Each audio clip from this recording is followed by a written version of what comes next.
Olá, queridos! Juntos mais uma vez para mais um estudo da lição. E a nossa lição hoje tem como título Problemas Familiares. Porém, antes de nós avançarmos, convido você a fechar os olhos e a orar ao Senhor. Falemos com Deus. Pai querido, muito obrigado pelo privilégio de estudar a Tua Palavra. Conduza-nos neste dia, em nome do Senhor Jesus. Amém. A narrativa de Gênesis 37, verso 1 a 11, nós encontramos o momento em que Jacó se estabelece na terra da promessa. Diferente de seus pais, que foram peregrinos, Jacó se estabelece. E é justamente quando ele se estabelece que os problemas começam a acontecer. Diferentemente dos problemas que o pai e o avô enfrentou, pois não se tratava com relação à posse da terra nem quanto ao uso de um poço.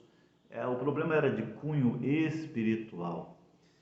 Vemos, por exemplo, dentro do contexto da família de Jacó, uma família disfuncional. Exatamente isso.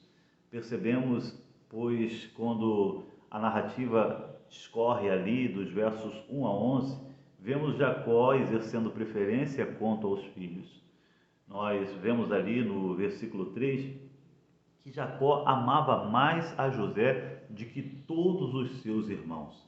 Ainda com 17 anos, o versículo 2 diz que Jacó colocou José como supervisor sobre os filhos de Bila e de Zilpa. E no versículo 3, Jacó ele fez uma veste especial para José, uma veste comprida, uma veste na realidade usada por príncipes. É o que se encontra lá em 2 Samuel, capítulo 13, verso 18. Uma veste comprida, uma veste festiva, uma veste para príncipes.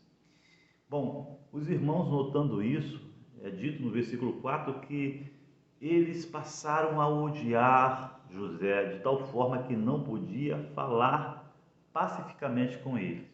E o que se agravou ainda mais a situação é que José era um sonhador, ele tinha sonhos. Deus dava sonhos a José. E em seus sonhos, José relatava aos seus irmãos o sonho que tinha. E nestes sonhos, os irmãos eram colocados numa posição inferior em relação a José. Eles estavam sempre se curvando diante de José. Até mesmo os pais, Jacó e a esposa estavam se curvando diante de José. José, em seus sonhos, era exaltado diante de seus irmãos e de seus pais. Isso foi algo que enfureceu mais ainda os seus irmãos. Por 3 vezes, Moisés relata na narrativa de que os irmãos odiavam a José. E é interessante que no versículo 4, quando ele coloca ali o ódio dos irmãos, né, é dito que os irmãos odiavam e já não podiam mais falar pacificamente.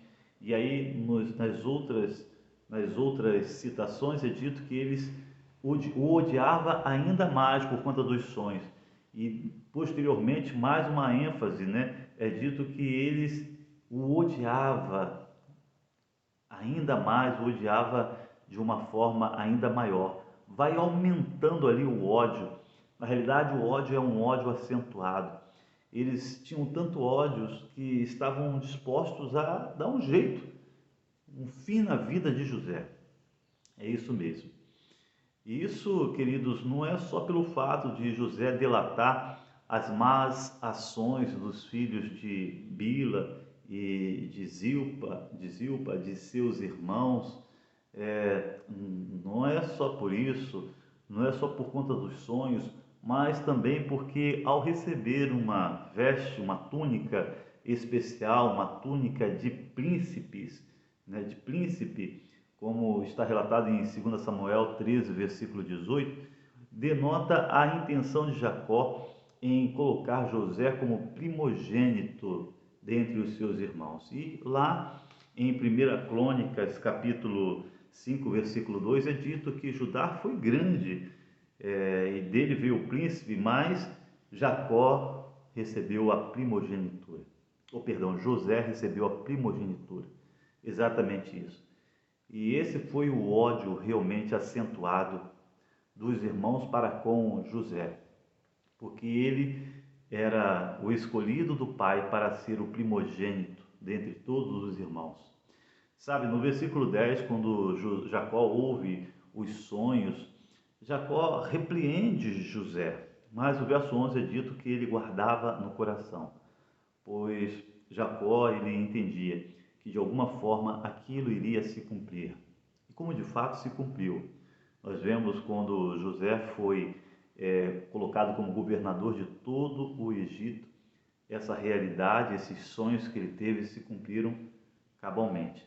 Mas é interessante, queridos, nós veremos depois que até que a promessa, os sonhos se cumprissem na vida de José, foi uma jornada de dor, de sofrimento, de decepções, de frustrações, de tristeza.